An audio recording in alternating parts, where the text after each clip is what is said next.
అందం అంటే గుణం. అమ్మాయి నయుండి చెప్తున్నా, I don't want people to call me beautiful. దాని బదులు నీది కష్టపడే తత్వం, నీలో కరుణ ఉంది, నీకు ధైర్యం ఎక్కువ, నువ్వు తెలివైన దానివంటే నాకు సంతోషం. Address us by our qualities. MS Subbulakshmi అంటే భక్తి, అందం కాదు. మదర్ తెరెసా అంటే కరుణ, అందం కాదు. ఐన్ ర్యాండ్ అంటే తత్వం, అందం కాదు. సరస్వతి అంటే విద్య, దుర్గా అంటే ధైర్యం, గౌరీ అంటే తపస్సు, లక్ష్మి అంటే శుభం. ఇలా ఏ దేవతనైనా ఆమె క్వాలిటీస్ కోసమే పూజిస్తారు, ఆమె అందం కోసం కాదు.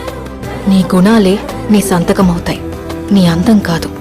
అందుకే ప్రపంచము మగాళ్ళలో కాదు, ఆడదే ఆడదాన్ని అందాన్ని దాటి చూసుకోగలగాలి.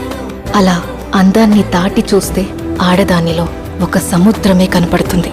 గుణాలతో నిండిన ఒక దేవతే దర్శనమి